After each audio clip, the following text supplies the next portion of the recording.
it's your boy, Ace Operative, and today, people, I will be reviewing Boruto Naruto Next Generation, episode 142, a test of willpower. In this episode of Boruto was trying to ensure the safety of Kokiri.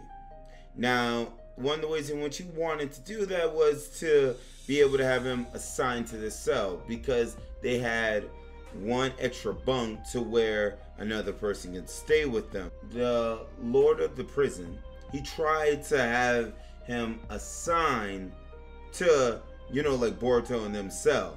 But Benga, this sucker Benga, bro, he didn't want that to happen. So that literally raised red flags for me, because it's like saying, sucker, so why do you not?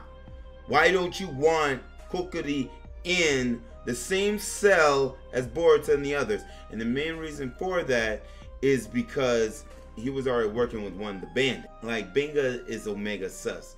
While Sarada was looking up information on Benga, Boruto was asking people. When Boruto and Mitsuki had their free time, they asked the other prison mates, like, yo, do you have any information on Benga? Do you have like Benga's weaknesses of any kind? Like he wanted to find some type of way, and they had questioned him on, yo, why are you asking, why do you want to know Benga's weakness for? Oh, and Boruto made up a similar excuse to, like, I want to get back at him for punching me. There was one person of all the prison mates that had big information on Benga, and I know I'm gonna butcher this name, but I don't freaking care. Doguru, he had information on Benga, but Doguru wasn't going to hand over his information, just like that. Doguru proposed a type of challenge to Boruto: climb the top of that lighthouse and steal the bow, and then I'll give you the information in which you desire. Boruto does that, and as Boruto literally reached the top of that top, and here's the funny thing, this is what threw me off. Boruto, like, nobody's asking questions about Boruto, right?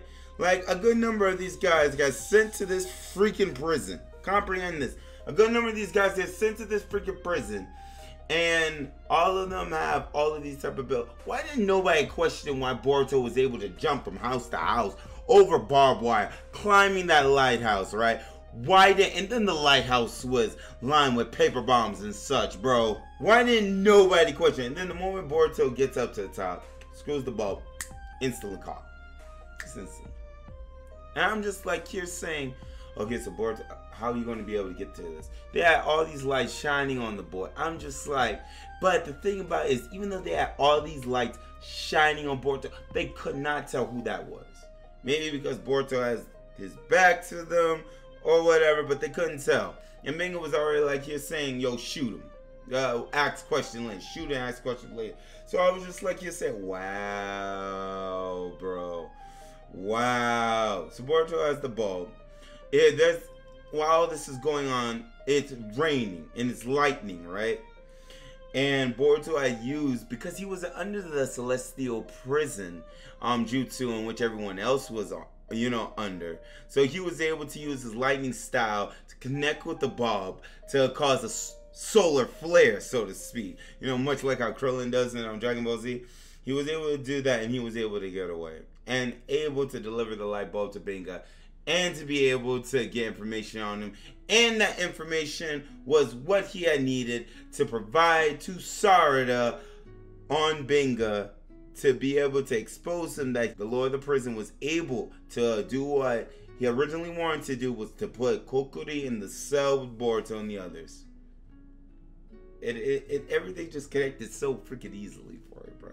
At the end of the episode, like, the whole prison started to go into lockdown because they started to realize, like, 3 days ago, one of the medical members had lost their little key card to be able to go in and out of prisoners' rooms, prisoners' cells and all that. Pretty much full access to the prison, right? They found out that was missing, and that happened 3 days ago. So Boruto and Mitsuki was able to deduce one of the people inside their cell is the sucker that got out and attacked Kokiri. And there was one of the dudes, a silent prisoner, in which is Boruto and Mitsuki's bunkmates. he is silent as crud. But he reminds me of Android 16 because he cares about the nature. Because even while there was a whole like throwdown going down the prison, the only time this man would do anything, it was just to protect the flowers that was in the prison. It's like, I feel like it's not him, but it could be either the redhead dude or the other dude, because the other dude, he was like writing up some type of letter, and he was able to have that letter, you know, like he bribed one of the prison soldiers or whatever to deliver the letter to who knows who.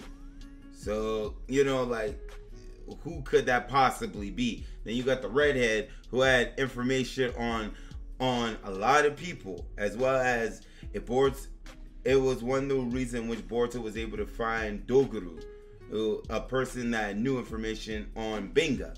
So it's just like all of these suckers in their own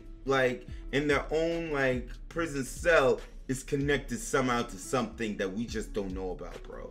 It's wild, it's crazy, and it's just like I'm trying to keep an eye on everything, bro, because the tiniest slip up would be able to like bust this whole entire thing wide open. Because it's just like, I mean, Benga was as shady as he was. We got the Lord of the prison. He freaking has a heart condition. He has to take pills, so you know he's gonna croak eventually. It always happens. The moment you find out a sucker's about to croak in the anime, it instantly happens. So it's just like eventually he's gonna croak, and someone's gonna take his place from him, or he's gonna get killed, one way or the other. And it's just like, it's crazy, bro. All we want to do is try to get Kokuri out. That's it. That's it. And to keep him from the bandits. So I personally don't know how is this going to like go berserk, so to speak.